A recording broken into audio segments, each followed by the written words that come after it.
Grandmother story.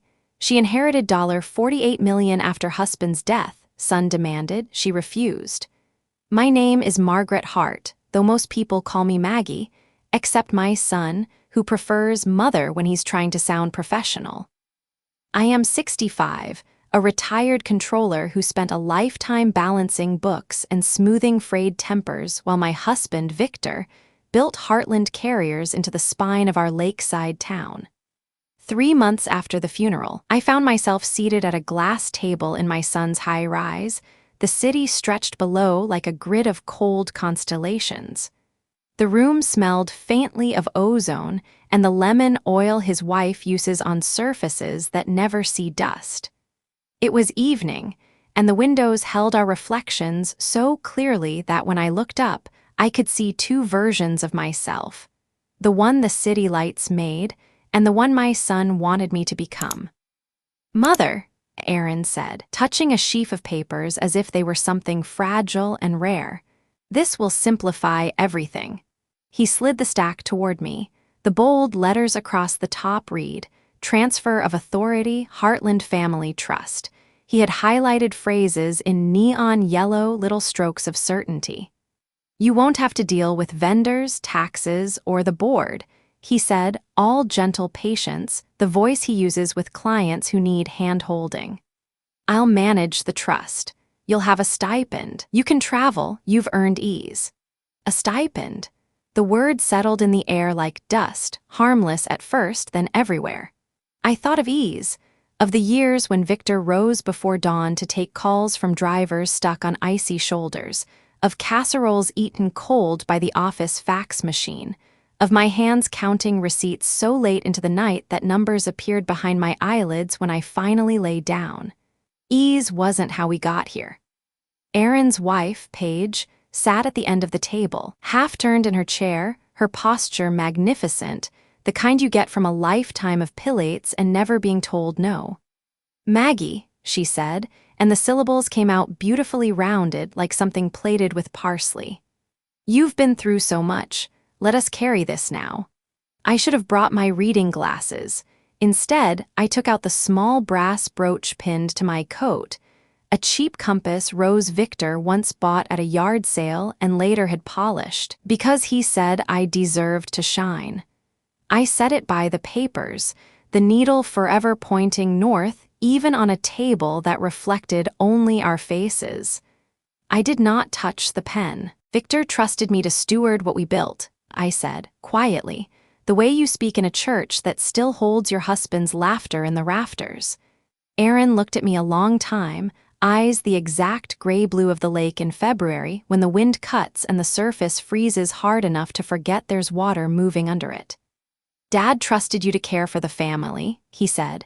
"This is how you care for us now. Sign and we'll move forward together." Together? I felt the word snag. I looked around his immaculate kitchen, 2 bowls on a shelf, both decorative, cookbooks that had never seen flour, a fruit bowl with waxy apples I suspected were made of resin, everything curated. Even the light seemed selected for how well it photographed. My reflection in the window lifted its chin. I obliged it. "What do you think forward looks like?" I asked. He leaned back easy. He is handsome in the way men become when effort has never been a question. They simply assume the world opens. "Diversification," he said. "Selling the distribution yard, converting the riverfront warehouse, folding the fleet into a national carrier. Less risk, more liquidity. We're sitting on assets that could work harder." The riverfront warehouse. I saw it as he spoke, the long brick body of the building, our company's name ghosted in paint across its ribs. I remembered standing there with Victor one spring morning, the smell of wet rope and coffee and diesel, and his hand on my shoulder, saying, "Whatever else changes, Maggie, our promise to this town doesn't." I looked back down at the paper. There was a line labeled "Signature of Current Trustee." Beneath it, a second line for the successor. A simple relay if you don't mind that the baton is a heartbeat. "Who drafted this?" I asked. "People I trust," he answered, and did not notice that he had not said, "People you trust too." Paige's smile deepened, benevolent. "We're not pushing you out," she said. "You'll still be—" She searched for a word and found one that sounded like a concession. "Informed. Do you remember," I asked her, "the Christmas when our drivers ran relief runs through the blizzard because the grocery shelves were bare?" She blinked. "I was in Aspen," she said, and then flushed because she heard it as I did. Aaron's fingers drummed once on the glass. A small sound, but it carried. "Mother," he said, patient gone now, "you're grieving, you're tired. Let me handle this. You'll be comfortable. We'll all be comfortable. As if comfort is the same as safe. As if safe is the same as right." I picked up the pen, and a muscle in Aaron's jaw relaxed. Paige angled her phone, ready to capture the moment for whatever private gallery they keep. A mother comes to her senses.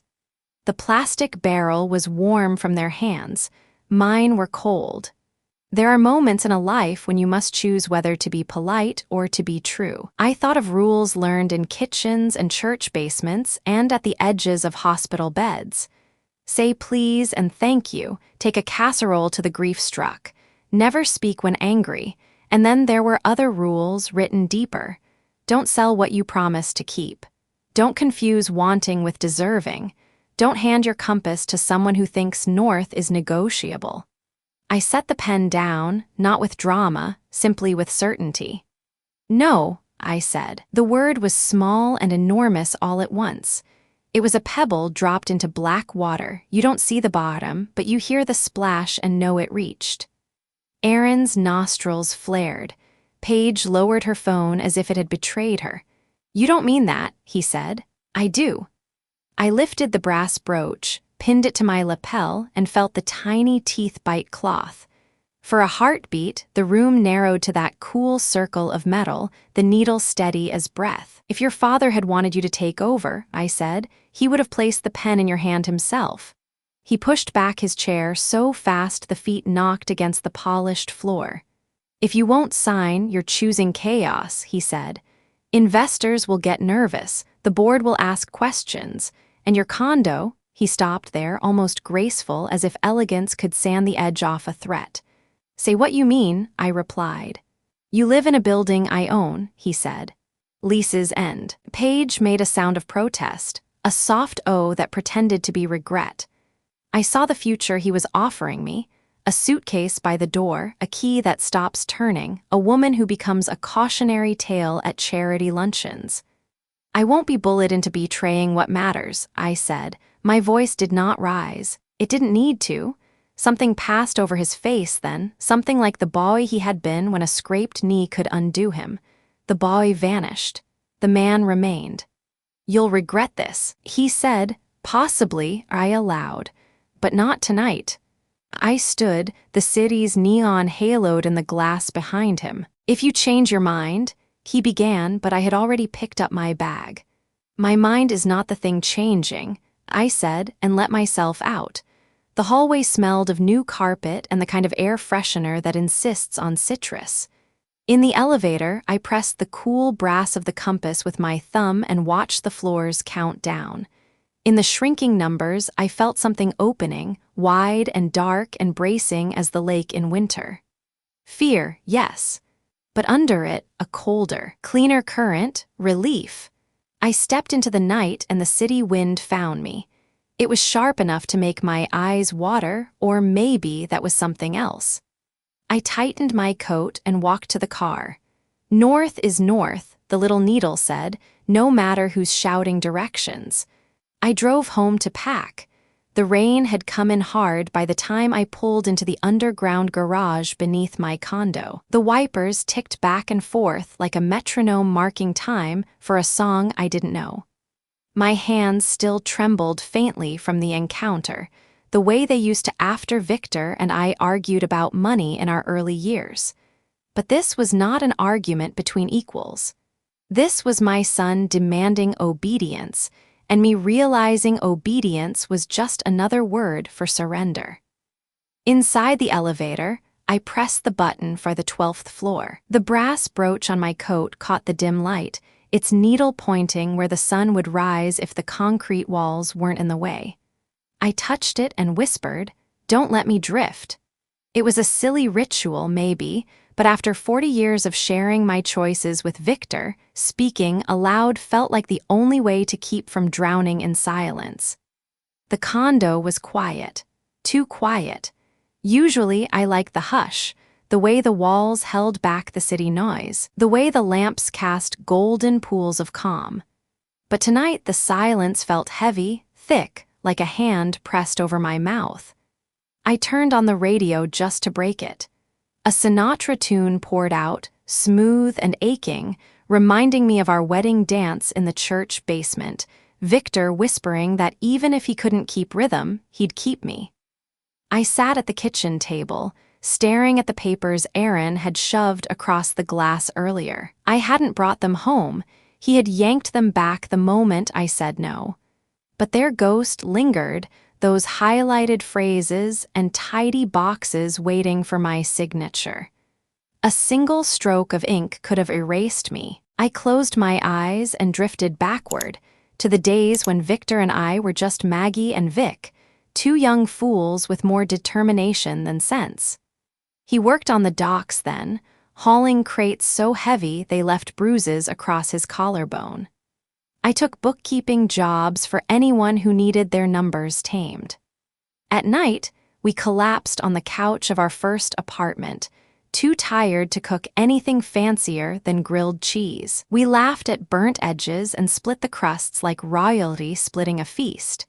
It was in those years that we decided he would handle the grit and I would handle the ledgers.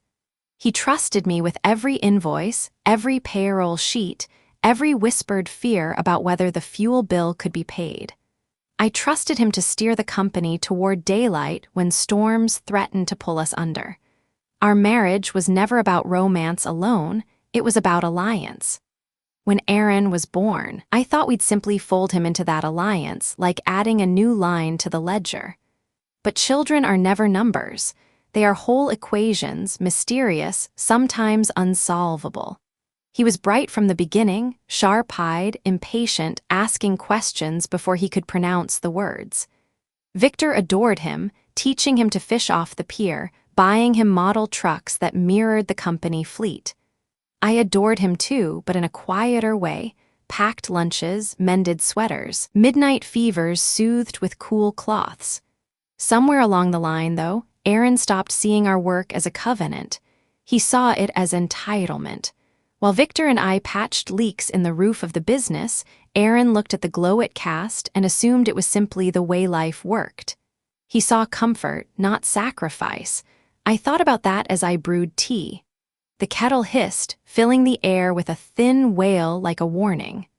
I poured the water and sat again, palms wrapped around the cup. My hand steadied. The steam rose like a benediction. Victor's funeral replayed itself in my mind. The way Aaron arrived late, speaking into his phone even as we gathered at the graveside. The way Paige took photos of the floral arrangements, whispering that they'd look beautiful for the thank you post. I had ignored it then, telling myself grief makes people odd. But maybe it doesn't change people. It simply strips them down to what they already are. I opened the cedar box on the shelf by the window. Inside were decades of letters from Victor, most written during business trips when pay phones still 8 quarters and time was precious. His handwriting slanted, decisive, filled with small details. Saw a gull steal a fisherman's sandwich. Thought of you laughing. Or, the river froze last night. Reminded me how much I miss your warmth. I lifted one letter, dated the summer Aaron turned 12. Victor had scrawled, "Someday the company will belong to him if he wants it. But if he doesn't, it will be enough that we built it together." I traced the words with my fingertip. He had believed in Aaron then, believed in choice. How different it felt now, Aaron believing he had no choice but to take, even by force. I tucked the letter back and closed the box. Then I stood and walked to the bedroom closet.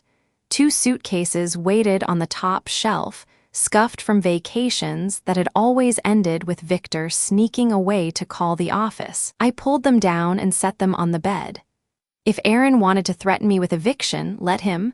I would not give him the pleasure of seeing me panic. I would choose my departure, not have it chosen for me. I packed slowly. Sweaters folded with the precision of habit, slacks, Victor's old flannel shirt that still smelled faintly of pine cleaner. Into the side pocket, I slipped the compass brooch and the cedar box of letters. Essentials, more vital than any jewelry. When the bags were zipped, I sat on the bed and looked around. The condo had never felt like home. It was too sleek, too modern, a gift from Aaron when Victor's health began to fail. Convenient, he had called it, close to the hospital, close to me.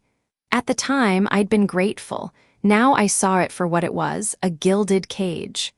Outside, the rain softened to mist. I opened the balcony door. The city lights blurred, reflected on wet pavement, cars sliding like silver fish through the current. Somewhere beneath the roar of traffic, I thought I heard the river calling, the place where Victor and I had always felt most ourselves, the house by the water. He had pressed the keys into my hand years ago, saying, "This place will be yours if I'm ever gone." I whispered into the night, "Then it's time to go home." The next morning would bring confrontation, I knew. Aaron would not let me slip quietly away. But for now, I had a plan, and plans were power. I would drive to the coast before dawn, unlock the door with the key still waiting on my ring, and breathe the salt air that had once been the soundtrack of my marriage. The kettle clicked off behind me, the tea cooling. I closed the balcony, zipped the last suitcase, and wheeled it to the door. In that small act, the decision to leave on my own terms, I felt stronger than I had in months. Whatever storms Aaron was about to bring, I would not meet them from a place of fear. I would meet them from home. Dawn broke with a pale gray light that seemed to hesitate before touching the city. I had been awake most of the night, listening to the hiss of tires on wet streets below, the hum of the refrigerator, the occasional creak of pipes as if the building itself were restless. By 4 o'clock, I gave up on the pretense of sleep, dressed in jeans and a wool sweater, and carried my suitcases down to the car. The brooch was pinned to my lapel. It caught the faint glimmer from the parking garage lamps, steadying me like a lighthouse. The drive to the coast was longer than I remembered. Victor and I had always made it together, his hand steady on the wheel, my hand flipping through radio stations until he found Sinatra or Cash. Now it was just me, the sound of rain easing into mist, and the wipers' faithful sweep. The highway stretched ahead like a ribbon unraveling from memory, taking me back to the place Victor had insisted would always be mine. When I finally turned onto the narrow road leading to the house by the sea, the air changed. Salt and pine mingled, sharp and familiar, a perfume of belonging. The shingles of the house gleamed damp, the porch light burned faintly against the fog. I unlocked the door, the key sliding in as if no time had passed at all. Inside, the scent of pine wood lingered, layered with something softer, sandalwood, the cologne Victor favored every day of our marriage. For a moment, it felt as though he had just stepped out to the yard and might walk back in, cheeks ruddy from the cold. I left the suitcases by the door and walked slowly from room to room.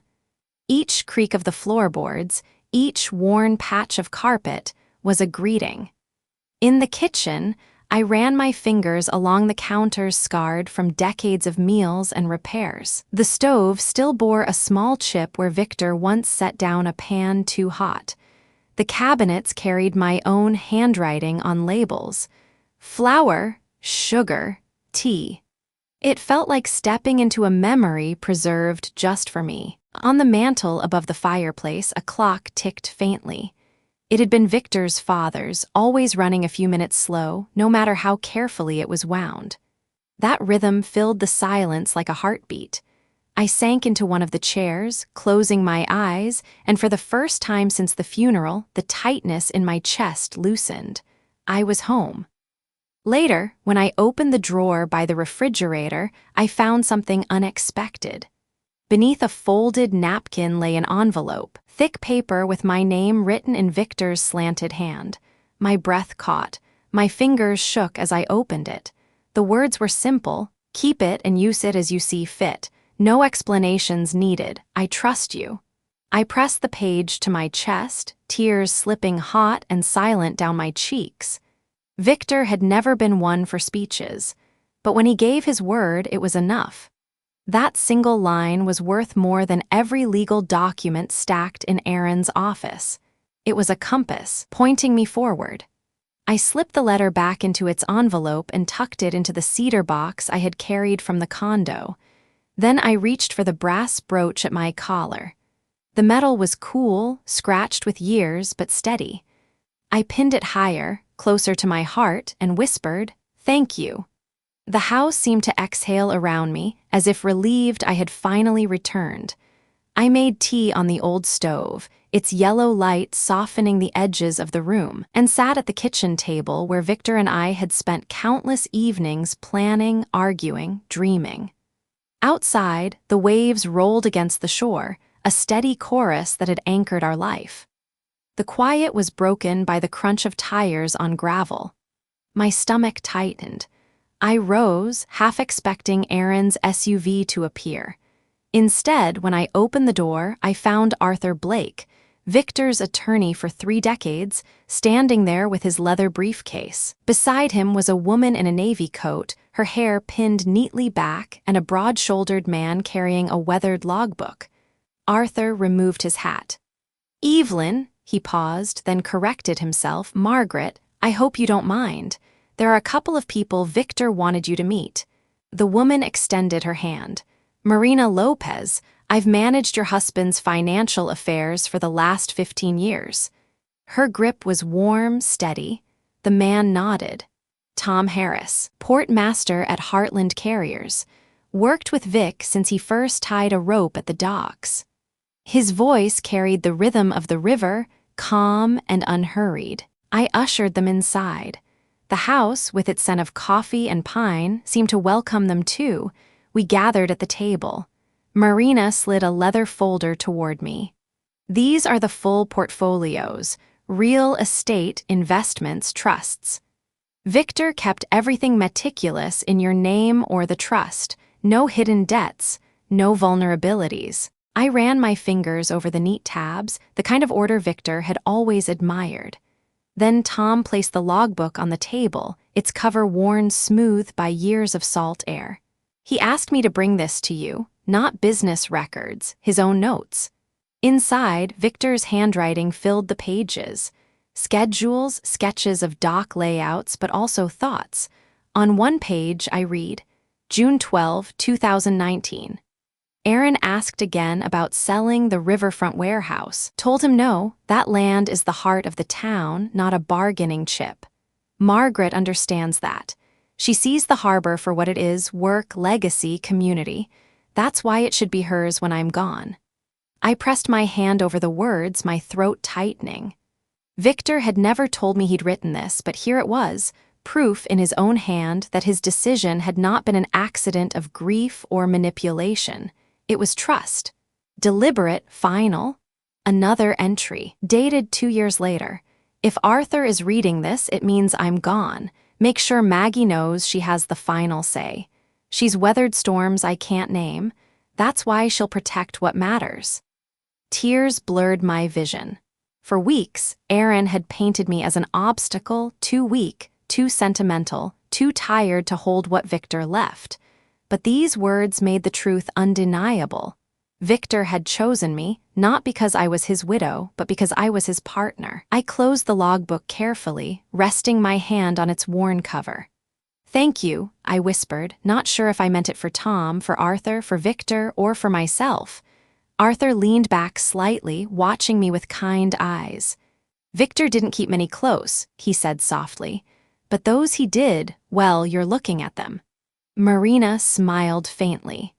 "We're here for you, Margaret, not just because it's our job, because Victor made it clear you're the one to carry this forward." For the first time since the funeral, I felt something beyond grief. I felt a team forming, not of blood, but of choice. These were people who respected what Victor and I had built, people who stood beside me, not against me.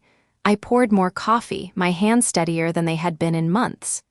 Outside, the tide rolled in, slow and certain, pushing against the pilings as it had for generations.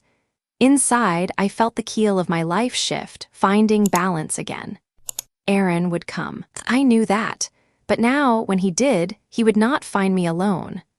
The fog hadn't lifted when the next morning came, rolling in from the sea like a shroud. I stood at the kitchen window of the house by the water, cradling a mug of black coffee, watching the tide nudge the shoreline as though the ocean itself was urging me to stay steady.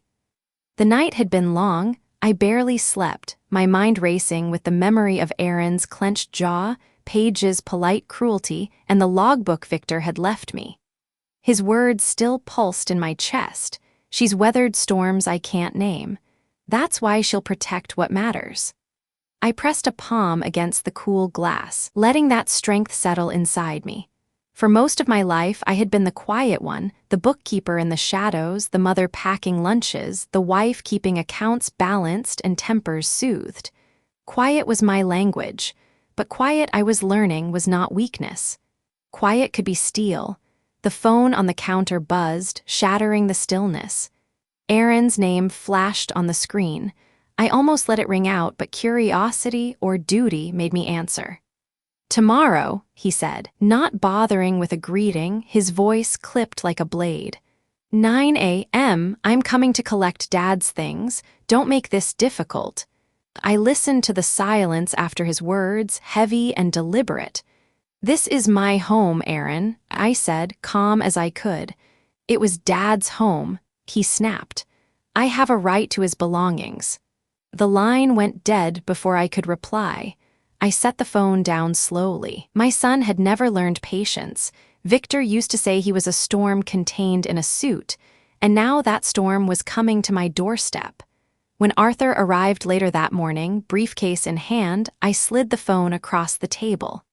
He read Aaron's message, his brow furrowing. "Let him come," Arthur said after a moment, his voice low, certain. "We'll be ready." "I'm not looking for a war," I said. "This isn't a war," he replied. "It's a line in the sand. They don't get to decide what's theirs simply by demanding it. You've got the will, the trust, the title, and the law. More importantly, you have something they fear. You're not afraid to stand alone." His words should have steadied me, but my stomach clenched with an old ache, the same one I'd felt on Aaron's first day of kindergarten when he clung to my leg, crying. Back then, I'd wanted to scoop him up, shield him from the world. Now, decades later, it was me who needed shielding from him. After Arthur left, I wandered the house, fingers brushing over the furniture, the raincoat still hanging by the door, the boots lined neatly beneath. Every detail was saturated with Victor's presence. I stopped at the mantel where the brass brooch rested in its glass dish. I pinned it back to my sweater, feeling the weight, the anchor. I barely had time to sit with my tea before another knock came. When I opened the door, I found Alina Briggs standing there, wrapped in a wool shawl, silver hair tucked under a rain hat. She had been a Superior Court judge for 30 years before retiring to the coast, and she carried herself with the kind of presence that could silence a room without saying a word. "I heard what's going on," she said simply, stepping inside without hesitation. She set a basket of scones on the counter and looked me in the eye. "If it comes to it, I'll be your witness." Her hug was warm but firm. I hadn't realized until that moment how much I needed someone to stand beside me, not as an attorney or financial advisor, but as a friend. "Thank you," I whispered, my voice breaking despite myself.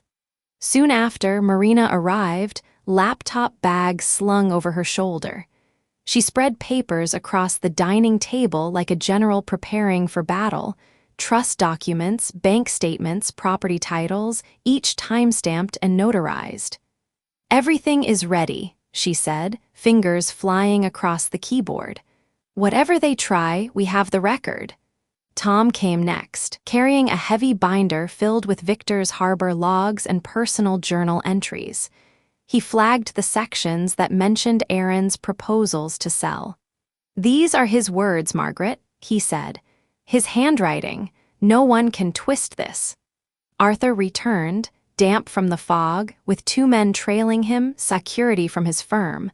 "They'll station themselves at the gate," he explained. "I've also arranged for cameras to be installed this afternoon. If Aaron and Paige want to turn this into a performance, they'll do so on record." I looked around the kitchen, now buzzing with the sound of printers, the shuffle of papers, the low murmur of voices. Each person brought another layer of defense, another piece of proof that I was not alone. It felt less like a siege and more like a gathering of strength. I stepped into the living room, gazing out the wide window at the ocean. The tide rolled in, relentless and calm, folding against the shore. Victor had once pressed the house keys into my palm, saying, "This is yours as much as it's mine. If I'm ever gone, I want you here safe." Back then, it had felt like love. Now it felt like a promise I was bound to keep. I let the sound of the waves move through me until the tightness in my chest loosened. Today would not be easy, but I was no longer standing against the storm with bare hands. I had built a wall of people, of documents, of truth. That night, I barely slept again. Instead, I sat at the kitchen table with a cup of chamomile tea, writing a quiet list of everything we had prepared: notarized documents, financial records, Victor's journals, witnesses, security. It wasn't about shutting Aaron out. It was about making it clear this house was not abandoned, not a prize to be seized. It was mine. Around midnight, the rain began, soft at first, then steady against the windows. I thought of that other night, standing outside Aaron's apartment with my suitcases, the rain soaking my coat as I realized I had been locked out of the life I thought I still belonged to. That night, I had felt like I was being pushed into open water with no life preserver, but this time was different. This time, I was the one on the shore, choosing where to stand. By 4 a.m, I was dressed and ready. The coffee pot burbled, filling the kitchen with its familiar aroma. I tied back my hair and fastened it with the brass brooch, the reflection in the window steadier than I expected. Lined with years, yes, but clear-eyed. The clock ticked toward morning. I knew the knock would come. And when it did, I would open the door not as someone waiting to see what they might take, but as the keeper of what Victor had entrusted to me. I wasn't looking for a fight, but I was finished with being told to step aside. When the first light of dawn broke, the house felt ready. It hummed with quiet resolve, with the voices of those who had chosen to stand by me, with the memory of Victor's trust inked into every page of his journals. Whatever storm Aaron was bringing down the driveway, I was prepared to meet it. The house was already alive with quiet purpose when the clock struck 8. Elinor sat in the armchair by the window, shawl folded neatly in her lap, gazing out at the gray horizon as though she were presiding over a courtroom no one else could see. Marina was at the dining table, her laptop open, printer humming softly, each fresh page sliding out like another stone in the foundation we were laying. Tom leaned against the mantel, flipping through Victor's Harbor logs, his weathered hands steady as though the sea itself had taught them patience. Arthur moved with the calm efficiency of a man who had stood in hundreds of tense rooms. His briefcase lay open, neat stacks of documents ready. I stood among them, brushing invisible crumbs from the hem of my sweater, trying to ignore the thud of my heart. I told myself I was calm. I had said no before and meant it, but this waiting for the knock on the door, knowing the confrontation would arrive any moment, felt different, more final.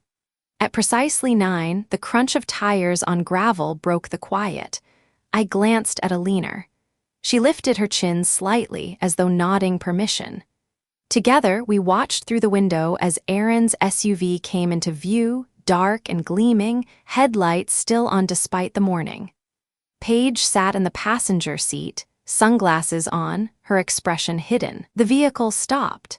Neither of them got out at first. Perhaps they expected me to come rushing, arms outstretched, ready to negotiate. When the engine finally cut, they stepped onto the drive with matching precision. Aaron's shoulders squared, his face set with that steel I had once mistaken for confidence. Paige adjusted her coat, lifted her chin, and followed half a step behind. When they entered, the shift in their expressions was immediate. They had expected me alone, uncertain, maybe even frightened. Instead, they found a room filled with witnesses. Arthur seated at the table with his legal papers. Marina poised behind her laptop, printer still whirring. Tom standing like a sentinel with the logbook. Eleanor, silent but immovable, her presence heavier than any gavel. Aaron's voice was clipped. "We're here for Dad's personal effects." Arthur didn't rise. "We'll be happy to review anything that legally belongs to you, Aaron. But first, there are matters to clarify." Paige folded her arms. "We don't have time for games." Marina swiveled her laptop toward them. "This isn't a game," she said evenly. "These are records of every financial transaction in the last 4 years where company funds were transferred to accounts controlled by you, Aaron. Personal expenses totaling over $200,000. None repaid. Each acknowledged with your signature." The glow of the screen reflected in his eyes. His jaw tightened. He didn't speak. Paige shifted beside him, the first flicker of unease shadowing her carefully composed face. Tom flipped open the logbook, his voice calm but carrying authority. "Victor made notes after every meeting about the harbor's future. Here's one from June 12, 2019. He read aloud, the words steady and unflinching. Victor refusing Aaron's request to sell to developers, affirming that the harbor was to remain in the family under my care. Aaron's hand curled into a fist. "That's his handwriting, not his voice. You've twisted it." I stepped forward, steadying myself with the back of a chair. My voice did not rise. "You're worried about losing face, Aaron. I'm worried about losing myself." The room went still. I hadn't planned the words, but they landed with the weight of truth. Aaron's eyes flickered, just for a heartbeat, as though he had heard me. But then he chose not to. "I'm your mother," I continued, calm, unwavering. "I've spent decades protecting this family, quietly, without recognition, without demanding anything in return. But this," I gestured to the papers, the logbook the people gathered, "is not about feelings. It's about facts. Legal, documented facts." Arthur slid a manila envelope across the table. "Copies for your records. If you wish to contest, will be prepared in court, but I advise against it." Paige opened her mouth, but Eleanor spoke for the first time. Her voice was calm, unyielding. "I've presided over enough hearings to know when a case is airtight. Push this, and you'll lose more than you came for." Aaron's gaze swept the room, lingering on each face. I could see the calculation in his eyes, the quick math of pride versus probability. He took the envelope but didn't open it. His voice, when it came, was cold. "I thought you'd at least try to work with us." "I am working with you," I said. "I'm giving you the chance to walk out with dignity. What you do with it is up to you. No shouting, no insults. Just the truth, steady as the tide hitting the shore outside." He turned sharply. Paige followed, her heels striking the floor like small hammers. The door closed harder than it needed to, rattling the frame. The silence that followed was immense. I exhaled for the first time in what felt like hours. I hadn't won anything, not in the way Aaron would measure, but I hadn't surrendered either. And sometimes, I realized, refusal was its own victory. As the SUV's engine faded down the drive, Eleanor leaned forward slightly. "He'll be back," she said. "I know," I replied. My voice didn't shake. "But so will I." The others began gathering their things. Marina stacked her files, Tom closed the logbook, Arthur snapped his briefcase shut. They each gave me a look, part encouragement, part respect. Then, one by one, they left. When the house was quiet again, I stood in the middle of the living room, the brass brooch warm against my collarbone. I touched it lightly, letting the steadiness flow through me. For the first time since Victor's death, I felt not just like a widow clinging to memory, but like the steward of something alive, something larger than money or property. A legacy, a promise, a truth no one could sign away. And I knew, deep in my bones, that whatever storms still waited, I had already found my footing. The silence after Aaron and Paige drove away didn't feel like peace. It felt like the hush before thunder, the kind of quiet that makes you brace for the strike you know is coming. I stood at the window long after their SUV disappeared down the coastal road, watching the fog swallow their taillights. My reflection in the glass looked older than I remembered, lined and pale, but my eyes were steady. I had thought the confrontation might bring some relief, but it hadn't. The envelope Arthur had slid across the table, the harbor logs Tom had read aloud, the financial records Marina had laid bare, those things had won me the morning. But Aaron was my son, and victory over your own child never feels like triumph. It feels like a wound that refuses to clot. Later that afternoon, Tom returned with news. He stepped in quietly, removing his cap as though he were entering a chapel. "Margaret," he said, "there's talk going around town. Clara Paige, whatever she calls herself, she's been dropping words in the Chamber of Commerce meetings. Not naming you, but close enough. She says the harbor's in trouble, that you're unstable." The words landed heavy. I gripped the back of a chair until my knuckles whitened. "Unstable," I repeated, tasting the bitterness of it. For decades, I had been the steady one, the bookkeeper who never let the accounts slip, the mother who never missed a parent-teacher meeting, the wife who held Victor's worries when he was too tired to carry them. Unstable was the last thing I had ever been. "I thought you should know," Tom said softly. "People respect you, but rumors, they spread faster than truth." I thanked him, though my throat was tight. After he left, I sat at the kitchen counter, staring at the silver hairpin Victor had once given me, lying in its velvet box. I lifted it, felt its weight, and pinned it into my hair, not as decoration, but as armor. Quiet armor, the kind no one notices until it glints in the light. That evening, I walked into town for groceries, deliberately, as though daring the whispers to rise.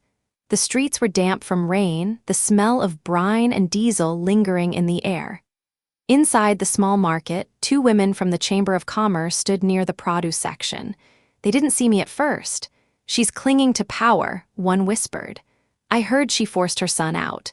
"Families that fight over money never end well," the other murmured. I stood still, my hand hovering over the apples, listening. My chest ached, not with anger, but with the sorrow of knowing how easy it is for strangers to believe the worst when the story is juicy enough. When they finally noticed me, their eyes widened. One smiled too quickly, as though to patch the air. "Margaret," she said brightly, "how are you?" I met her gaze. "Steady," I answered, nothing more. I placed the apples in my basket, paid for my groceries, and walked home without haste. Back at the house, I sat at the vanity where Victor's photo rested, the silver hairpin still holding my hair tight. "Forgiveness doesn't mean letting it happen again," I whispered. The words were for Aaron, for Paige, and maybe for myself. That night, I decided on a new rhythm. I wouldn't chase rumors or beg for approval. I would hold my meetings at the house on my terms. Marina agreed to attend each one, not because I doubted myself, but because her presence sent a message. I was not alone. Tom increased his oversight at the harbor, making sure operations were seamless so that any rumor of instability rang hollow. Arthur began arranging regular updates to the board, quiet but precise, ensuring no one could question the facts. The days grew into weeks. At first, the calls from the chamber kept coming, polite invitations to clear the air, to set the record straight. I declined each one. If they wanted the truth, they knew where to find me. and slowly, as gossip always does, the noise began to fade, but the silence from Aaron was worse. He didn't call, didn't write. It was as though he had cut the cord between us, leaving only a void where my son had been. Some nights, that absence felt like an amputation, phantom pain where love used to be. Then one morning, a letter arrived. The envelope was worn, the handwriting unfamiliar but careful. Inside was a note from a couple I barely knew by name, Grace and Peter Caldwell.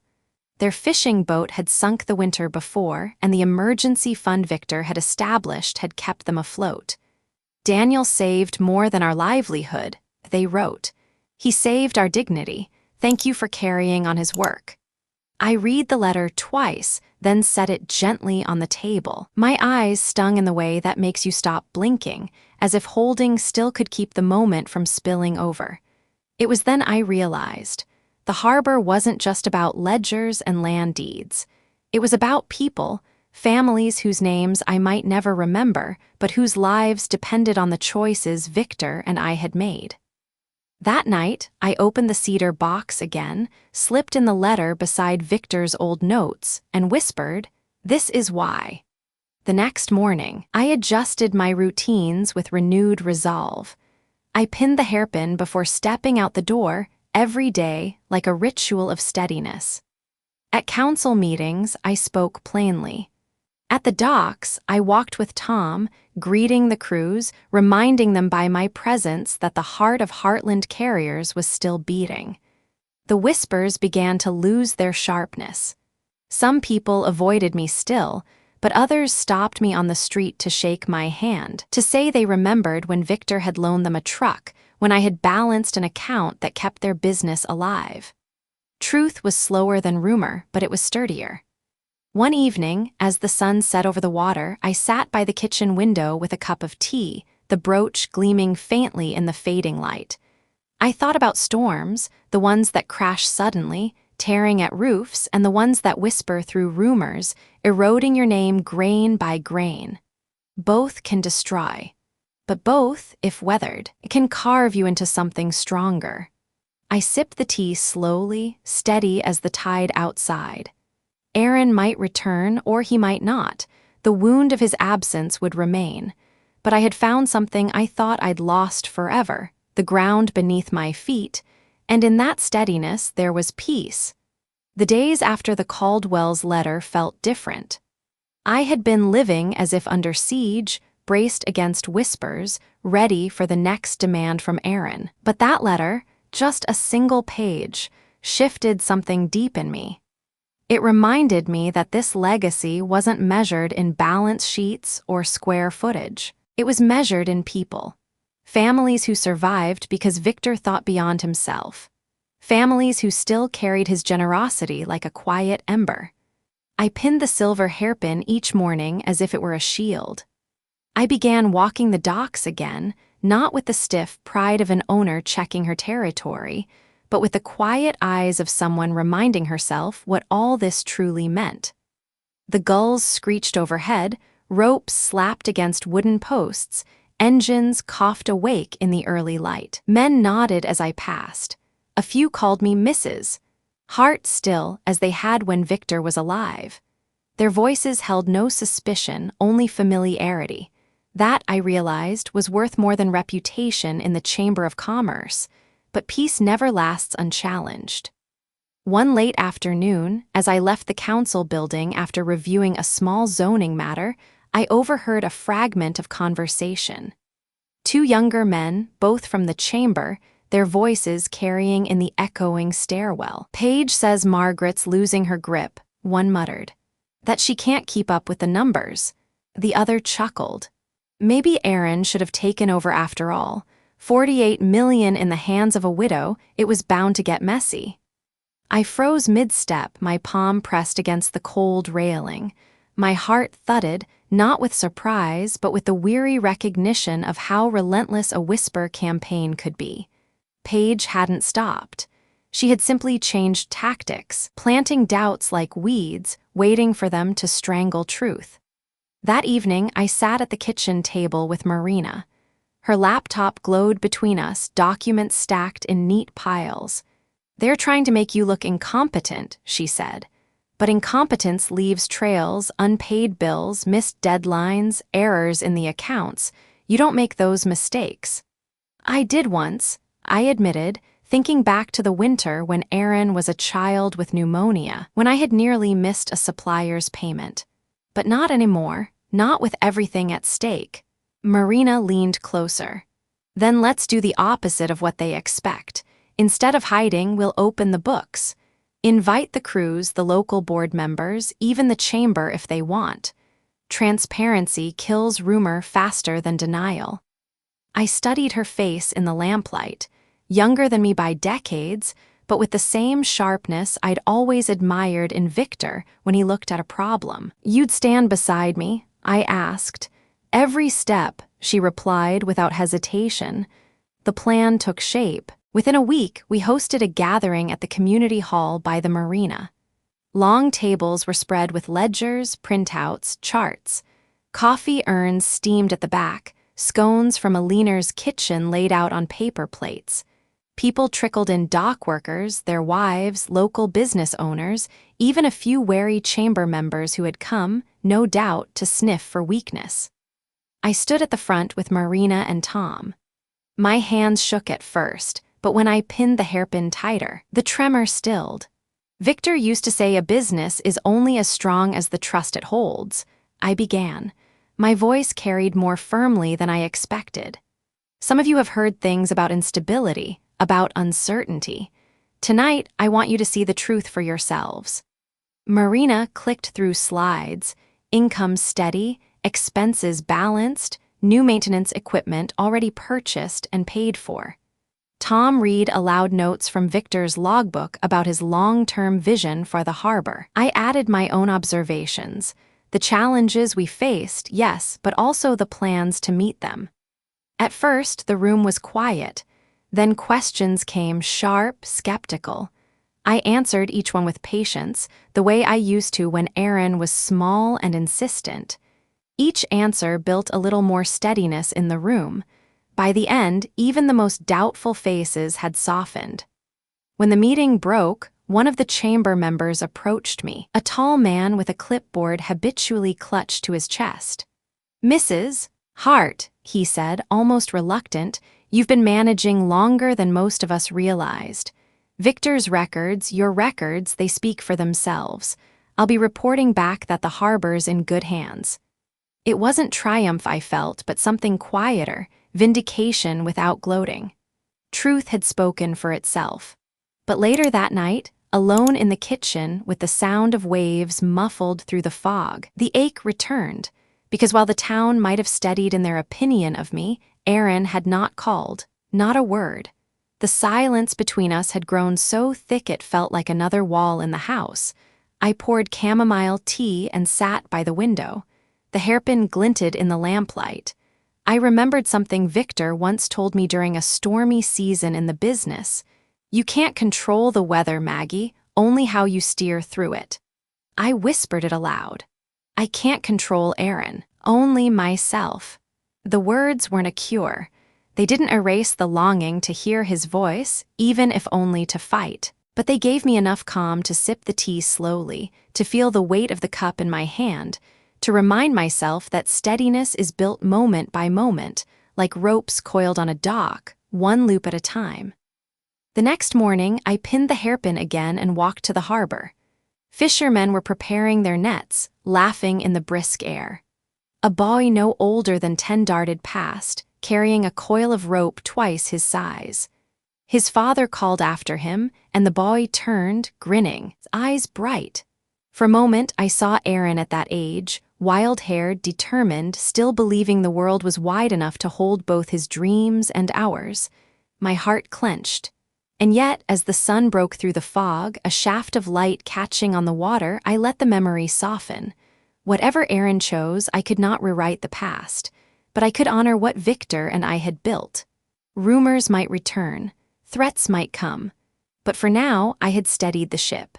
And sometimes that was enough. The house by the sea had begun to feel less like a refuge and more like a command post. Each morning, I rose before dawn, made coffee strong enough to chase away the fog, and reviewed the day's tasks with Marina and Tom. It wasn't the life I had expected at 65, fending off rumors, balancing company ledgers, preparing defenses, but it was mine, and it gave me a strange, fierce energy.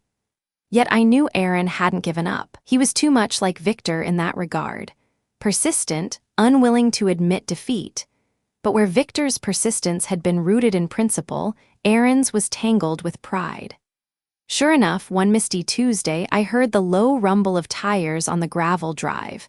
When I stepped onto the porch, Aaron was already halfway up the path, his coat collar turned up, his jaw tight.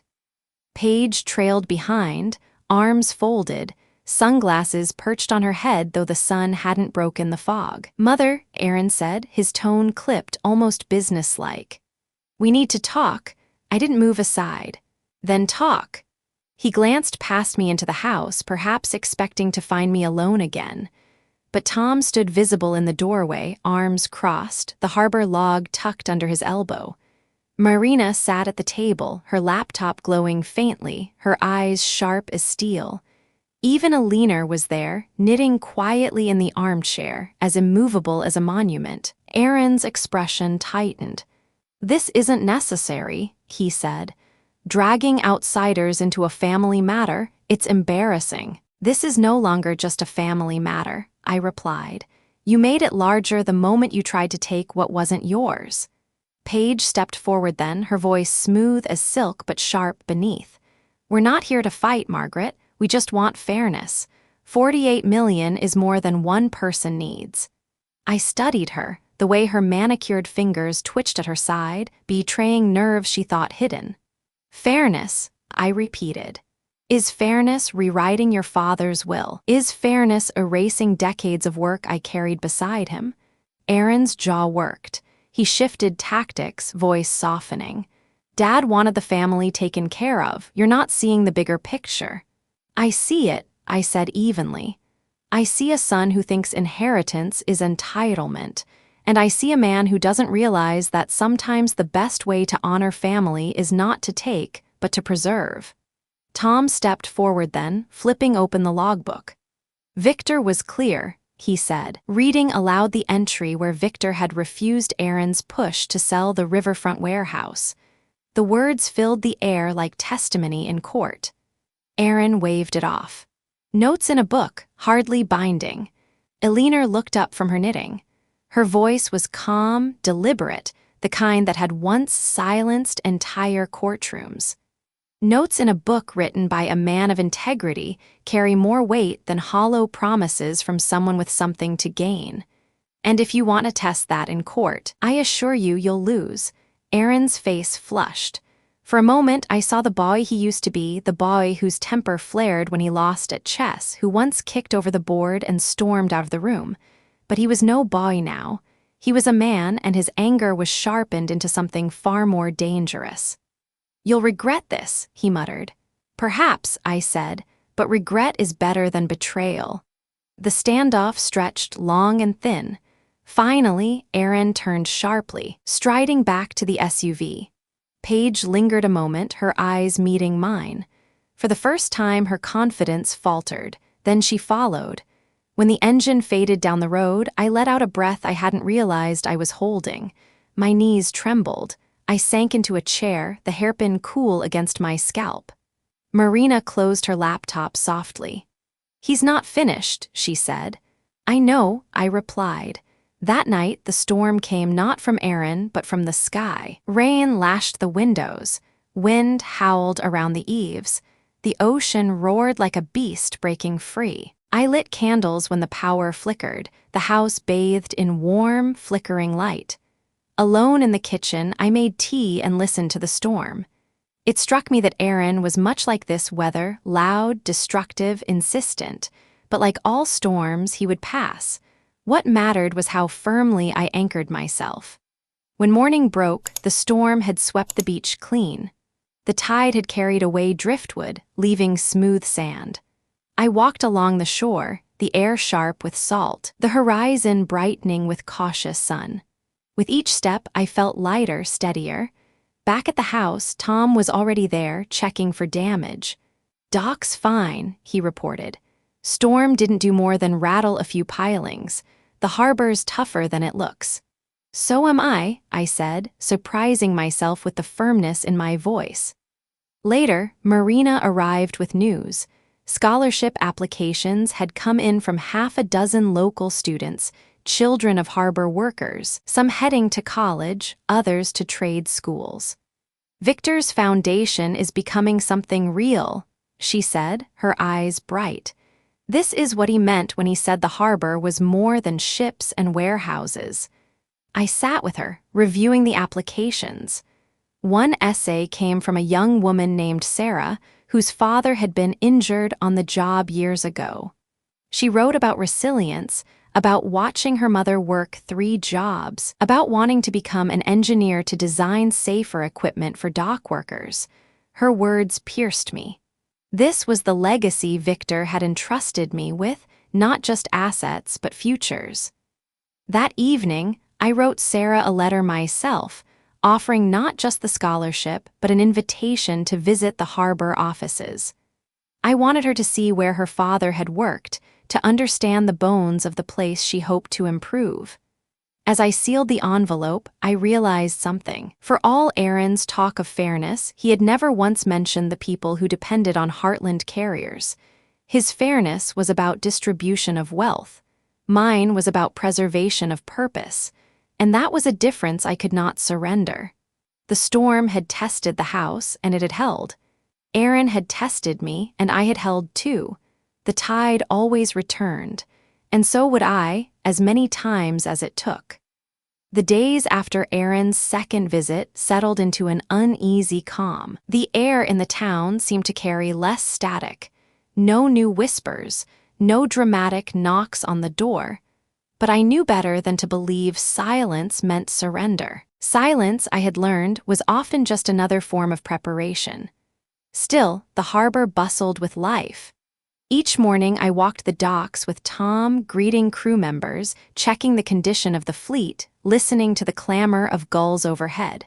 The men tipped their caps, some offered shy smiles, others warm handshakes. They didn't say much about Aaron, but their loyalty was clear. They were watching me, and they were standing with me. That knowledge was both a comfort and a responsibility. One evening, as the sun bled orange across the horizon, Tom stopped me near the maintenance shed. His expression was solemn. "Margaret," he said, "I've been holding something, maybe too long." He handed me a folded piece of paper, edges worn, handwriting unmistakably Victor's. "He left this with me years back. Told me to give it to you if things ever turned difficult with Aaron." My throat tightened as I unfolded it. The letter was short, written in Victor's steady script. "If our son ever puts profit before people, trust your judgment, Maggie. You've always seen what matters more clearly than either of us.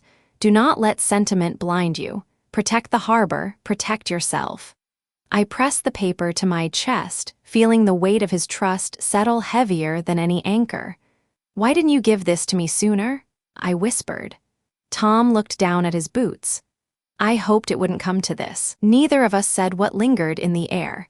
That Victor had seen something in Aaron long before I was willing to admit it. That night, sleep was restless. Memories swirled Aaron as a boy, running along the pier with a net too large for him, laughing as gulls scattered. Aaron as a teenager, impatient, rolling his eyes when Victor tried to teach him the value of patience. Aaron as a man, his hand pushing the pen toward me, his voice cold, "Sign it." I woke before dawn, the letter still clutched in my hand. Later that morning, Alina stopped by. She carried herself with the same quiet authority as always, shawl wrapped snug against the sea breeze. "He'll try again," she said simply, as if continuing a conversation we hadn't started. "I know," I admitted. Her eyes softened. "When he does, don't think of it as choosing between love and strength.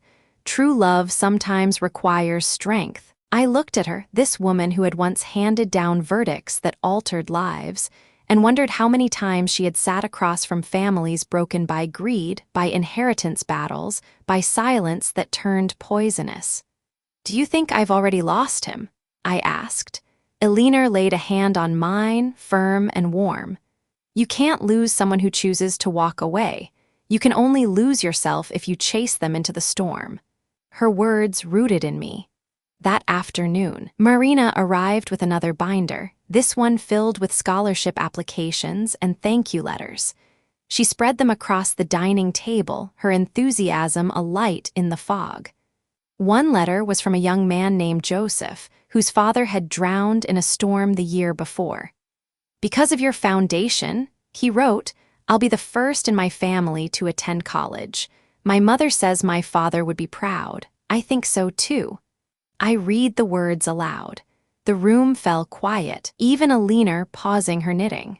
For a moment, we all felt Victor's presence, the steady hand guiding us, the belief that legacy was not measured in dollars but in dignity. I decided then to host a small gathering at the house, inviting scholarship recipients and their families.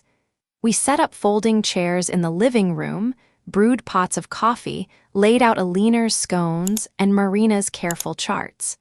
The students arrived nervous, their parents grateful, their laughter filling corners of the house that had been heavy with grief. One boy spoke shyly about becoming a mechanic, another about wanting to study marine biology.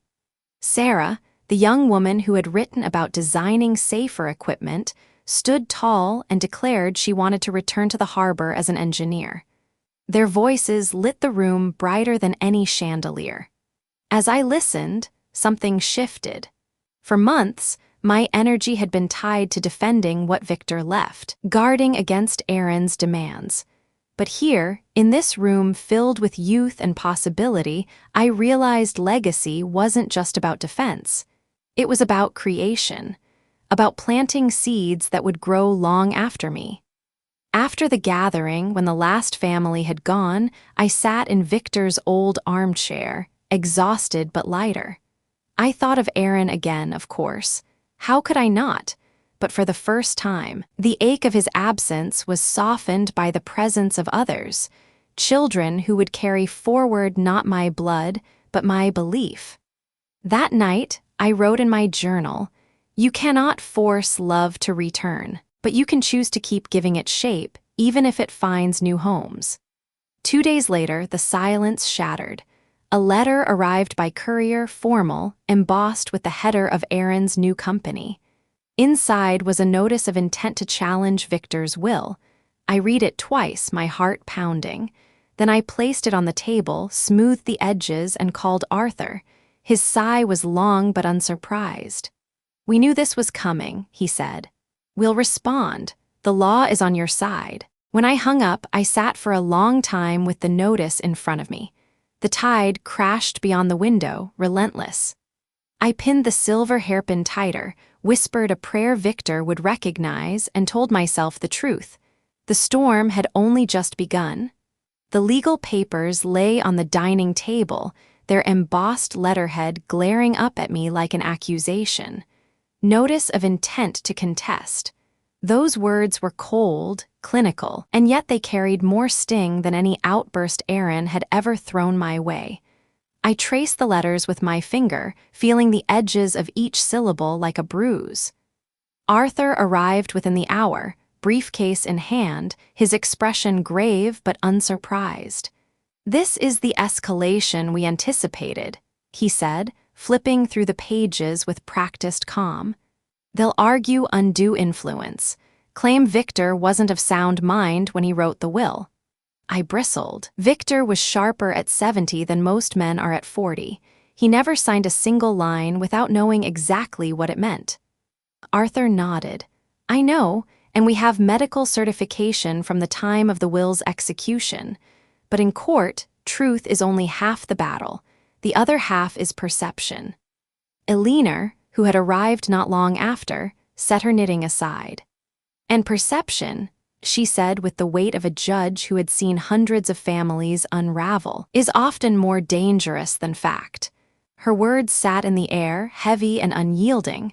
That night, I couldn't sleep. I walked the creaking hallways of the house by the sea, the surf pounding like a second heartbeat. In the study, I opened Victor's logbooks again, running my fingers over his handwriting. His entries were not lofty statements of principle. They were simple, clear, practical. Met with Aaron. He wants to sell the waterfront. Told him no, community needs it. Another, dated only a year before his death. Maggie understands the harbor better than anyone. She will keep it safe. If these weren't evidence of intention, what was? Still, the thought gnawed at me. In court, Aaron would not hesitate to twist memory, to paint me as the fragile widow, easily manipulated. He would lean on every whisper Paige had sown, every rumor of instability. I imagined the attorneys he would hire, young, polished, expensive, picking apart my life like vultures circling a carcass. The next morning, I tied back my hair with the silver hairpin. I looked into the mirror, at the lines time had carved into my face. Lines of worry, yes, but also lines of endurance. If they wanted to call me fragile, let them. Fragile things do not weather storms. I had. At breakfast, Tom arrived with his usual quiet presence. He placed a stack of maintenance logs on the counter, then looked at me with a steadiness that carried more than words. "The crews are with you," he said. "They know what Aaron's selling isn't just property, it's their livelihoods. If it comes to court, they'll stand." I nodded, swallowing hard against the lump in my throat. It may come to that sooner than we hoped. Later, Marina spread new documents across the table, copies of Victor's estate planning, the trust agreements, even his handwritten notes about scholarship funds. She was meticulous, highlighting the provisions that demonstrated his clarity of mind. "They'll argue you influenced him," she said matter-of-factly. "But we can show he had been preparing for years, long before his health declined." Her confidence steadied me, but in quiet moments doubt still whispered. What if Aaron convinced the town? What if he convinced a judge? Would all of Victor's trust in me unravel in a courtroom, reduced to competing testimonies? That evening, Eleanor and I sat together in the living room. The lamps glowed soft, the ocean's voice steady beyond the walls. "You've spent a lifetime protecting others, Margaret," she said, her voice like a verdict. "Now is the time to protect yourself, and that means not fighting alone." I exhaled slowly. "Do you think I can win?" She leaned forward, her silver hair catching the light. "Winning isn't the point. Standing is. Aaron expects you to yield, to wear down. Don't. Whether the court rules tomorrow or 10 years from now, the legacy Victor left will be preserved if you refuse to surrender." Her words rooted themselves in me, like anchors dropped into deep water. 2 days later, Aaron's attorney contacted Arthur. A hearing date was set for the following month. It felt like a summons not only to court, but to reckon with every fracture in our family. In the meantime, I poured my energy into the harbor. I attended crew meetings, signed off on maintenance, even walked the docks in the rain to remind myself that this place was real, solid wood and steel, not fragile paper arguments. Each handshake with a worker was a reminder that this was more than inheritance. It was livelihood, community, memory. One evening, a group of fishermen stopped by the house with their wives. They brought casseroles and pies, the way people do when someone is grieving. Only this time, it wasn't grief that brought them, it was solidarity. One of the men, his hands still rough from rope and salt, said simply, "Mister. Hart kept us afloat more times than we can count. Now it's your turn, we've got your back." Tears stung my eyes. I thanked them, words clumsy but heartfelt. After they left, I sat in the kitchen, looking at the compass brooch pinned to my sweater. It gleamed faintly in the lamplight, its needle steady. Victor had given it to me as a symbol of direction. Tonight, it felt like a promise that I wasn't steering blind. Still, in the quiet hours of the night, I thought of Aaron. How had the boy who once clutched my hand on the first day of school become this man, ready to drag me through court for money he did not need? I replayed memories, birthday cakes, scraped knees, his laughter echoing through the house.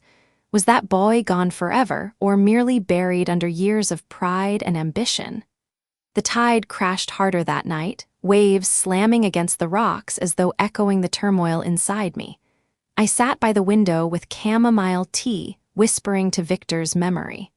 "I'll hold the line, I promised, but I wish you were here to steady me." The house was quiet, but in the rhythm of the waves, I almost heard his reply, "You're steadier than you think." The fight ahead would be brutal, but I had already made the choice. I would not yield.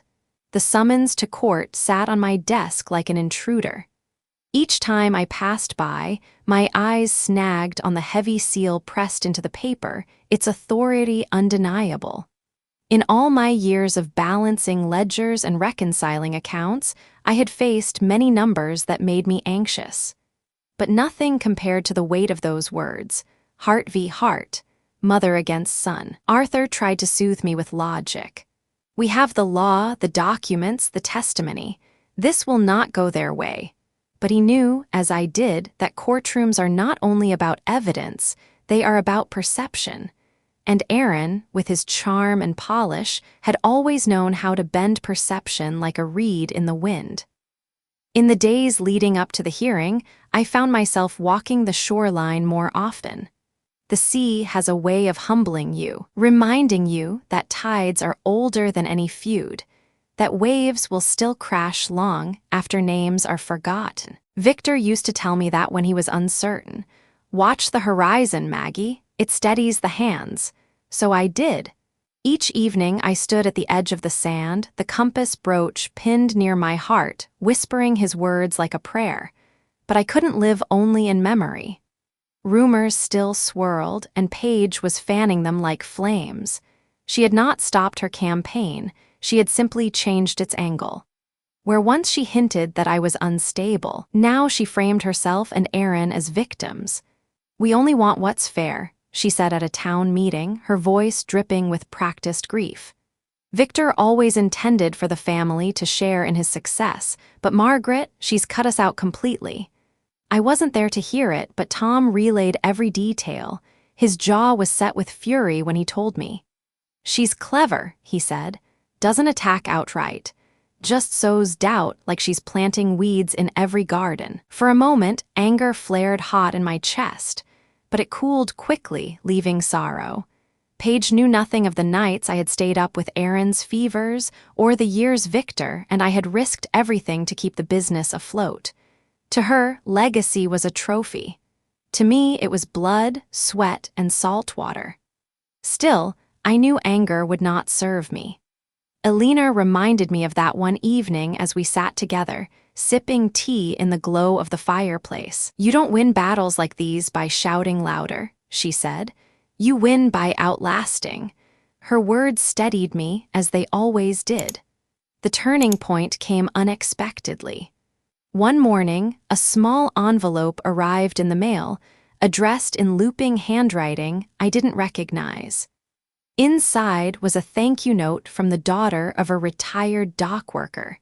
She wrote of how the scholarship had allowed her to attend nursing school, how her father cried when she received the award because he never thought education would be possible for her. "You and Mr. Hart gave us hope," she wrote. I read it aloud to Marina and Tom at the table. Marina smiled, her eyes bright. "Do you see? This is why Victor entrusted everything to you. Not because of money, but because you understand what it means to give." Tom nodded, his voice low. "Aaron sees dollars. You see people. That's the difference." The letter went into the cedar box with the others, tucked alongside Victor's notes. My private archive of reminders of why I had to keep standing, no matter how hard the storm pressed. The week before the hearing, Arthur organized a gathering at the harbor office. Not for spectacle, but for solidarity. The crews came, men and women with weathered hands, their faces lined from years of sun and spray. They stood shoulder to shoulder, quiet but resolute. Arthur explained what the hearing would mean, what Victor's will declared, what was at stake. When he finished, one of the older crewmen raised his hand. "Mrs. Hart, he said, voice gruff. We don't care about lawyers or fancy arguments. We know who kept this place alive. It was you, always you. If anyone asks, we'll tell them. I felt tears burn behind my eyes, but I held them back. Thank you, I whispered, though the words felt too small for the weight of my gratitude. That night, I sat by the window of the house by the sea, looking out at the tide. The reflection in the glass showed a woman older, wearier than the girl Victor had fallen in love with, but also stronger. My hand brushed the hairpin pinned in my hair, the brass warmed by lamplight. For weeks, I had wondered if I could endure the strain of facing Aaron in court. But now, I realized the answer was simple. I had already endured worse. The sudden collapse of Victor in the garden, the echo of his absence in the kitchen, the silence of my son where once there was laughter. I had survived all of that. I would survive this too. And in that quiet conviction, I found something close to peace. When the morning of the hearing finally arrived, I dressed deliberately. A navy suit Victor had once admired. The hairpin, gleaming faintly, nestled in my hair. As I looked at myself in the mirror, I whispered the words Alina had given me, "You win by outlasting." Downstairs, Arthur was waiting with his briefcase, Marina with her laptop, Tom with the logbook tucked under his arm. Alina stood by the door, shawl wrapped snug around her shoulders. For a moment, I saw us as Victor might have, not a widow alone, but a woman surrounded by allies. A team forged not by blood, but by choice. I took a deep breath, touched the brooch once more, and stepped outside. The sea breeze was sharp, bracing. The tide was coming in, steady as ever. The battle ahead would not be easy, but I was ready to face it. The courthouse smelled faintly of varnished wood and dust, the kind of place where thousands of stories had been told and judged before mine. As I stepped inside, the click of my shoes echoed against high ceilings, each step both grounding and daunting. Arthur walked beside me, briefcase steady in his grip. Marina followed with her laptop bag, Tom with the logbook tucked protectively under his arm. Alina, though no longer on the bench, carried herself with the authority of a judge still in session. I wasn't alone, but as the courtroom doors swung open, the sight of Aaron seated across the aisle hollowed my chest. He looked every inch the confident executive, tailored suit, crisp tie, polished shoes that caught the light. Paige sat beside him, immaculate as always, her smile faint but sharp. They didn't glance my way. To them, this wasn't family anymore. It was strategy. The judge, a woman younger than me but already graying at the temples, called the room to order. Her voice was brisk, professional, the kind that made clear emotion had no place here. We are here to consider the validity of the last will and testament of Victor Hart, contested by Michael Hart. Aaron's attorney rose first. He was young, sharp-featured, the kind of man who thrived on the spotlight. His argument flowed easily. That Victor, in his final years, was under undue influence, that grief and illness clouded his judgment, that I had isolated him from his son. His words were honeyed, polished. He spoke of fairness, of natural inheritance, of a son unjustly excluded. And though each line was a knife, the worst was this. At its heart, this case is about love. A father's love for his child, obscured by the undue sway of another.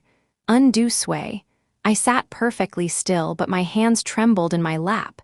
To be painted as manipulative when all I had ever done was carry Victor's burdens beside him was almost too much to bear. Arthur stood slowly, his voice calm but carrying. He didn't attempt theatrics. Instead, he laid out documents one by one, Victor's medical certifications, his detailed estate planning, the trust agreement signed years before. "This is not the work of a man confused or coerced," Arthur said. "This is the work of a man deliberate, meticulous, and deeply committed to ensuring his legacy was preserved." He gestured to me. "Mrs. Hart was not a shadow in her husband's life. She was his partner. The records, the logbooks, the accounts, all show her steady hand. She does not stand here today because she sought to take. She stands here because her husband entrusted her to protect. When Tom was called to the stand, he brought the logbook with him. His voice was steady, unadorned, but there was strength in its simplicity. He read aloud Victor's own words. Maggie understands what this harbor is. Work, legacy, community. That's why it should be hers when I'm gone. Aaron's attorney tried to dismiss it. These are notes, not legal documents.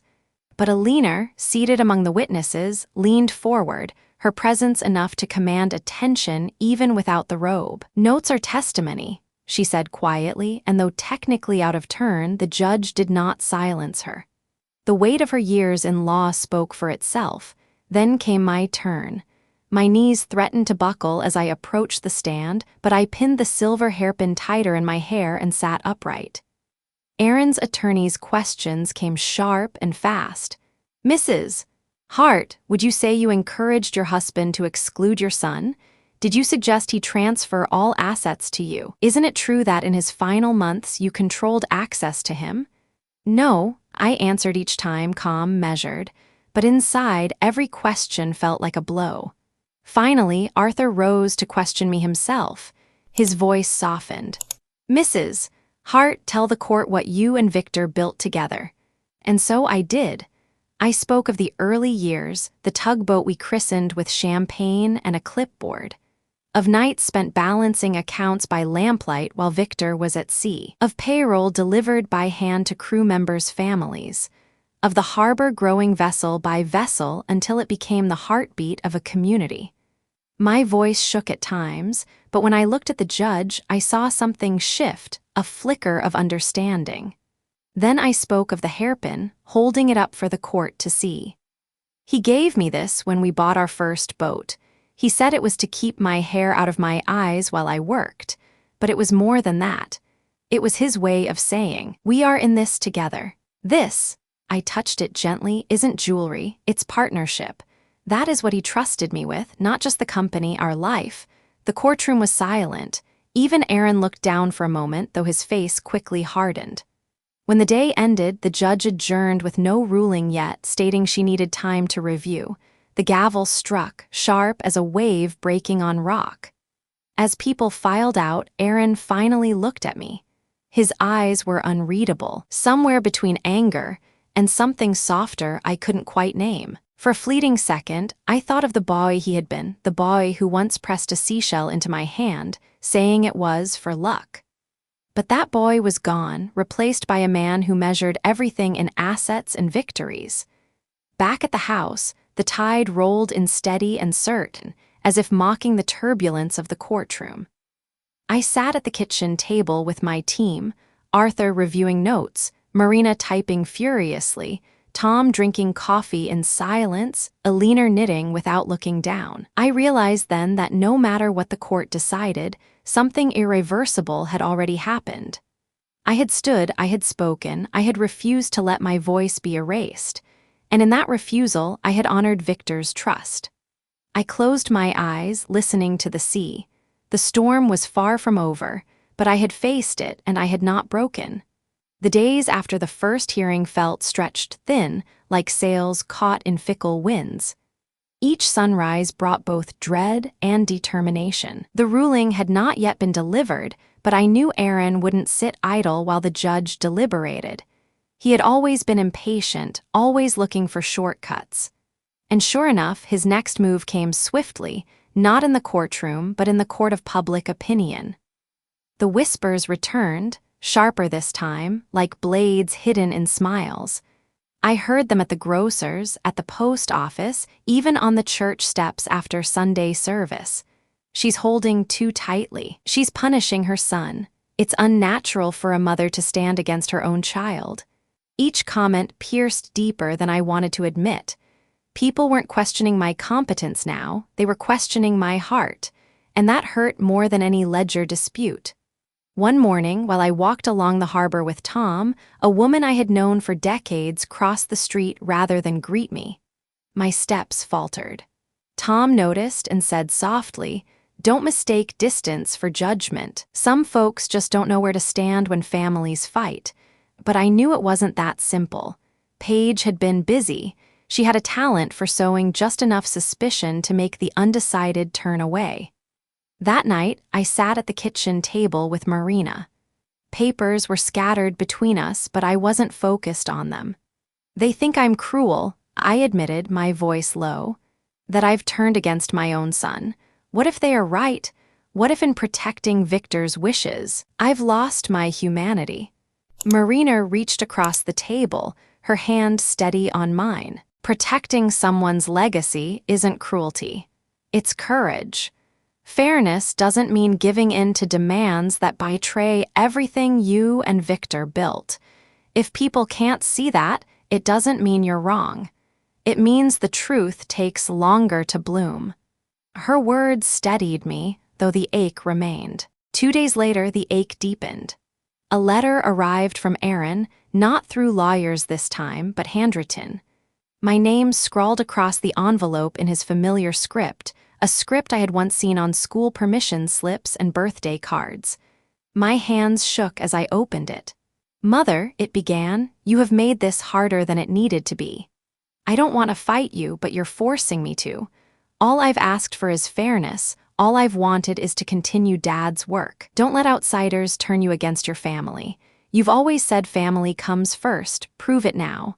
Sign over control, and this can end before it gets uglier." The words blurred as tears filled my eyes. For a fleeting moment, guilt stabbed sharp and deep. Family had always been my creed. I had bent myself into exhaustion to keep the peace, to smooth every conflict, to put them first. Was I betraying that creed now? But then I read the letter again, slower. Sign over control, that was the crux. It wasn't an appeal for reconciliation. It was a demand, thinly veiled in sentiment. Family was not at the center of his plea, power was. I folded the letter carefully, slid it into the cedar box with Victor's notes, and whispered, "I hear you, son, but I cannot obey you." That evening, Alina stopped by, basket of bread in her arms. When I showed her the letter, she read it with her lips pressed tight. "This isn't a reconciliation," she said firmly. "It's coercion wrapped in guilt. Don't mistake one for the other." Her clarity was like a lantern in fog. The next week brought another blow. A reporter from a regional newspaper showed up at the harbor office, notebook in hand, asking pointed questions about the family feud over $48 million. It was clear Aaron had gone to the press. Arthur advised me to stay silent, to let documents speak for themselves. But silence, I realized, could look like weakness, so instead I invited the reporter to the house. We sat in the kitchen where Victor and I had shared so many meals. I poured her tea, laid out copies of the scholarship letters, and showed her the logbooks. "This isn't about money," I said. "It's about responsibility. My husband entrusted me with the harbor because he knew I would protect not just the business, but the people it sustains. That's what legacy means here." The article that followed was balanced, even sympathetic. It spoke of a widow fighting to preserve her husband's vision, of scholarships that changed lives, of townsfolk who remembered Victor's generosity. It didn't vilify Aaron, but it didn't paint me as cruel either. And for the first time in months, I felt the tide of perception shift, if only slightly. One night soon after, as I pinned the hairpin in my hair before bed, I caught my reflection and realized something. I no longer looked like a woman cornered. I looked like a woman braced, not just against attack, but for endurance. Still, the silence from Aaron gnawed at me. Days passed without a word until one afternoon a text appeared on my phone. "We're not finished. Court will hear everything. You can still stop this if you choose to." I set the phone down without reply. Some battles can only be faced, not avoided. That night, I stood at the shoreline, waves lapping at my shoes, the sky bruised with twilight. I thought of Victor, of his steady hand on the tiller, of the way he always said storms don't last forever. And I realized, maybe the storm wasn't meant to be avoided at all. Maybe it was meant to teach me how to steer. The horizon glowed faintly with the last light of day, and I whispered to the sea, "I will hold." And I believed it. The weeks leading up to the final hearing felt like walking a rope stretched taut over the sea, every step a balance of fear and determination. Some mornings, I woke with doubt heavy as an anchor, and other mornings I rose lighter, buoyed by the letters of gratitude that continued to arrive from families touched by Victor's quiet generosity. One envelope in particular struck me deeply. It came from a woman named Alma, whose husband had worked the docks for 40 years before his hands grew too stiff to tie knots. She wrote, "When my George could no longer work, the fund your husband created gave us dignity. We kept our home. We kept food on the table. We owe you both more than we can ever repay." I read it aloud at the kitchen table. Marina smiled softly. "These letters are your real defense," she said.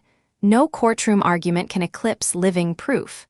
Elinor, who sat knitting nearby, added without looking up, "And don't underestimate the judge's humanity. Law is reason, yes, but it is also justice." These letters remind her what's at stake. Despite their reassurance, the tension wore on me. One night, unable to sleep, I pulled Victor's cedar box from the shelf. I laid out his notes, the children's scholarship essays, the thank you letters, even Aaron's bitter missives. Together they formed a map of what legacy meant. Conflict and kindness, betrayal and belief, wounds and healing all stitched into one. It was then I made my decision. Win or lose in court, I would create something larger than this fight, something that outlasted bitterness. The idea for the Victor Hart Foundation had been circling me for weeks, but that night it crystallized. It wouldn't just be scholarships, it would be a full program. Tuition for children of harbor workers, stipends for trade apprentices, emergency relief funds for families in crisis. Victor had once told me, "The harbor is more than ships, it's people." Now I would make those words flesh. The next morning, I shared my plan with Marina and Tom. "We'll start small," I said, "but we'll build steady. Scholarships, trade school support, and a reserve fund. It won't just preserve Victor's legacy. It will multiply it." Tom's weathered face broke into a grin. "He'd be proud, Maggie, real proud." Marina was already jotting notes. "I'll draft bylaws, reach out to donors. This is exactly the kind of narrative the community needs, one that shows you're not clinging to wealth, you're sharing it."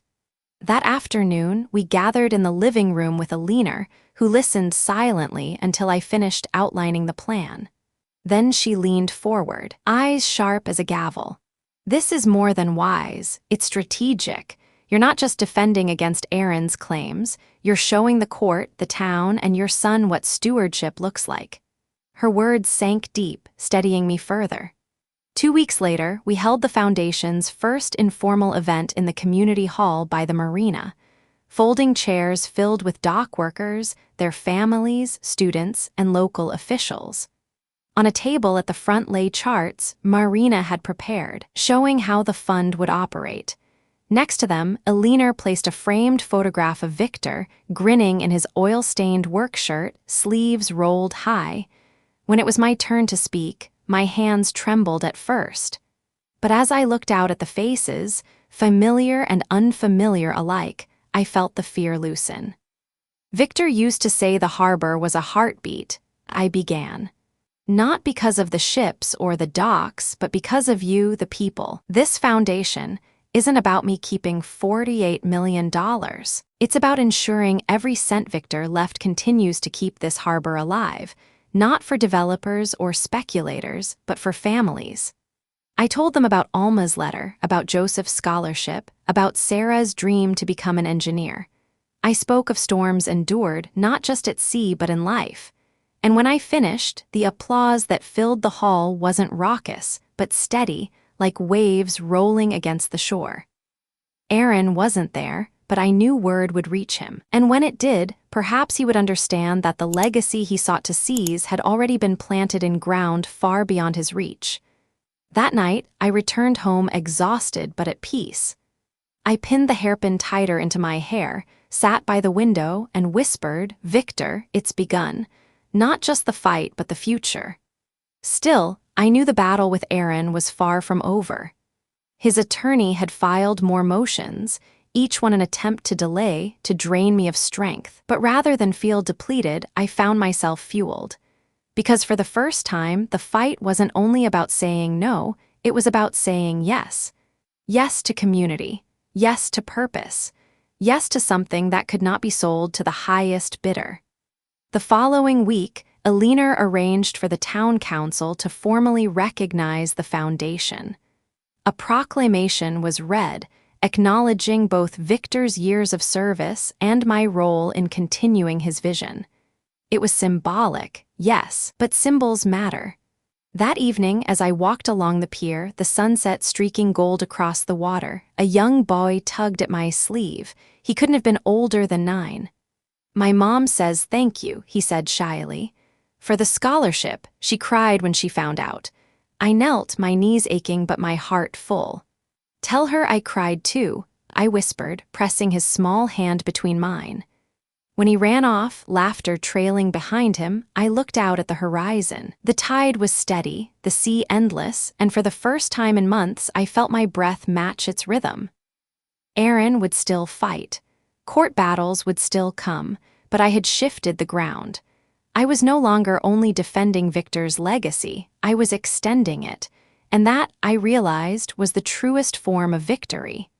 The final hearing arrived on a morning cloaked in gray mist, the kind that blurred the horizon and made the sea look endless.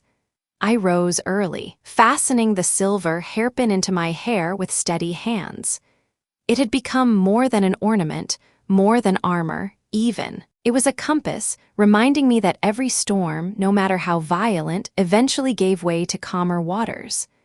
Arthur met me at the courthouse steps, his briefcase neatly clasped, his eyes calm but sharp. Marina followed with her laptop, papers organized into precise stacks, while Tom carried the logbook like it was scripture. Elinor, regal even in her retirement, walked slightly behind us, her presence a shield I could feel on my back. I did not enter alone. That truth gave me strength. Inside, Aaron was already seated at the plaintiff's table, his tie perfect, his expression cool. Paige sat beside him, her smile practiced, as though she were the one presiding. He didn't look at me when I entered. Perhaps he couldn't, or perhaps he wouldn't grant me the acknowledgement. The judge called us to order. The day unfolded with the rhythm of a tide. Arguments, counterarguments, documents submitted, testimonies repeated. Aaron's attorney pressed again on the theme of undue influence. A grieving widow, vulnerable, easily persuaded, she made her husband change his will in a fog of illness, he argued. Arthur countered with Victor's medical evaluations, written statements from his doctor, and the detailed, dated log entries. A man who wrote with this level of clarity and foresight was not confused. He was deliberate. He knew his son's intentions, and he knew his wife's steadiness. When Marina testified, her voice rang clear. She described years of working with Victor, his meticulous nature, his insistence on reviewing every detail himself. She spoke of the portfolios, the structured accounts, the scholarship funds he had established long before his health declined. Her words built a wall of precision no rumor could breach. Tom read aloud once more from the logbook. Each entry, written in Victor's hand, carried the weight of truth, his rejection of Aaron's proposals to sell, his insistence that I alone understood what the harbor meant, his faith that I would keep it safe. Then it was my turn. I walked to the witness stand, my heart heavy but my spine straight. I looked at Aaron as I swore my oath. He finally met my eyes, and for the briefest moment, I saw not the man with lawyers and ambition, but the boy who once built sandcastles at this very shore. My throat tightened, but I steadied my breath. The attorney's questions came sharp. "Mrs. Hart, do you deny encouraging your husband to exclude his son?" "I do," I said, my voice firm. "Do you admit that you benefited personally from his decision?" "I admit that I am carrying the responsibility he gave me," I replied. He leaned forward. And what of fairness? Is it fair that a son receives nothing while you inherit everything? I paused, then answered carefully. Fairness is not dividing money for the sake of peace. Fairness is honoring the truth of a man's wishes and protecting the people who depend on his work. That is what Victor asked of me. That is what I will do. There was a hush in the courtroom, even the judge's pen stilled. In my closing words, I held up the silver hairpin. This isn't about wealth, it's about trust. Victor gave me this when we bought our first boat when we had nothing but hope. It symbolized partnership then, and it symbolizes partnership now. I will not betray it. When I stepped down, I felt lighter. Not victorious, just aligned with the truth. The judge recessed to deliberate. Hours passed, the courthouse buzzing with whispers, papers rustling, footsteps echoing down long hallways. Finally, we were called back in. The judge's ruling was measured, deliberate. The evidence presented demonstrates that Victor Hart was of sound mind when he executed his will. The claim of undue influence is unsupported. The will stands as written. Her gavel struck once, decisive. I closed my eyes. The sound of the gavel was not triumph, not revenge, it was release. Aaron's face was unreadable. Paige whispered something to him, but he did not respond. He stood, gathering his papers, and for a moment his eyes flicked to me. There was no apology, no reconciliation, only a lingering shadow of what might have been. Then he turned and walked out. I did not follow.